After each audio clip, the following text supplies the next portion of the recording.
I don't think I played very well offensively. I didn't shoot particularly well. I did a good job of trapping and kind of forcing the ball out of Damon I's hands. And offensively, we had some lulls in the third quarter. I think we didn't score maybe 1 out of 12 possessions, and that kind of changed the game. And we weren't getting stops in the third quarter, and that's kind of when they went up by 17, 18 points. So I think there's some things we can work on and improve upon, and we'll be better in game two.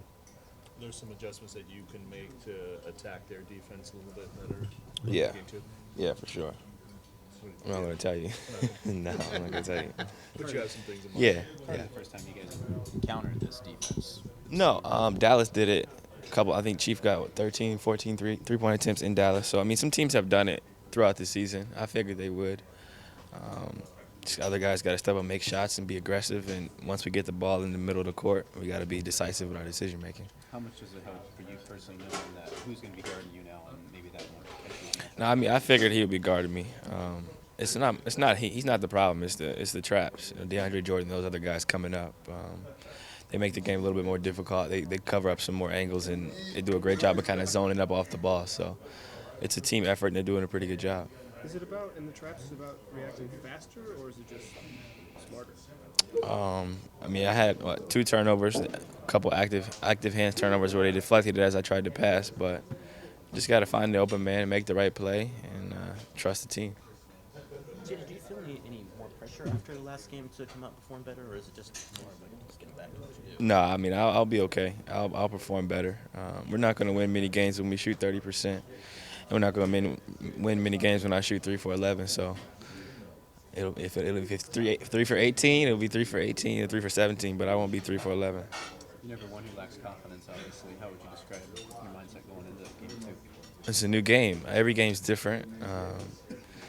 They say, it's not a series until somebody loses at home. So they won at home, one game, and now we got to move on to game two.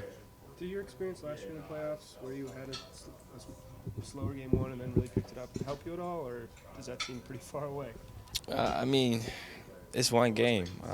It's not the end of the world. We lost. We gotta rebound and play better. Defensively, we gotta play better, and I know I'll be better as an individual, so that'll help. What's your last 12 hours look like? I mean, you watch film of yourself on an iPad, or I probably slept for 10 of them. Yeah. I got the iPad now. I watch. I seen some of the clips, but just got to move forward. See where you can find different areas to kind of impact the game and make sure you do.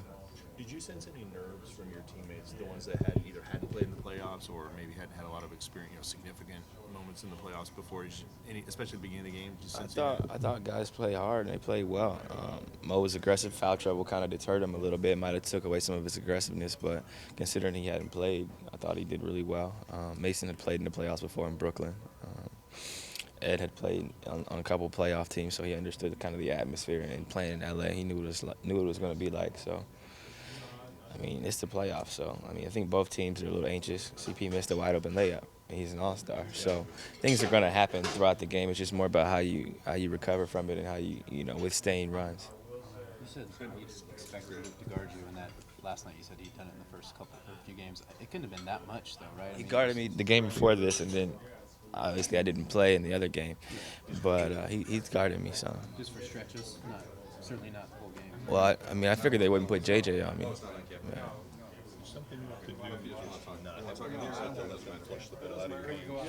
Well, I mean, if 2 people are guarding you, you've done your job offensively. I mean, you can force the action. You can only do that so much. You got to trust and play the game the right way. So, 2 people are guarding you. You got to make the right play. Do you like having this much time off in between, or would you like to get right back out there? I mean, it's good to have more time to kind of go over things, but I'm not going to complain for having a couple extra days off. So the other teams are playing, every other day. So I'm sure when we get back to Portland, there's probably less time in between games. I think we ask this pretty much every time play starts to lose the first game. But how do you balance making adjustments with not changing who you guys are as a team? That's a really good question. You just gotta trust what the coaches draw up, trust their schemes and what they, want us to execute, and offensively and defensively, just continue to do what we do, just do it better. And if there's some adjustments that need to be made, we'll make those within our concepts. Like if some guys getting those outside shots, it probably will open things up for you, I would imagine. Yeah, I mean, we shot bad as a team overall from the field and overall from three, and it didn't help that I went 1 for 5. Some other guys had some good looks, and I'm sure as we get deeper into the season, they'll make them.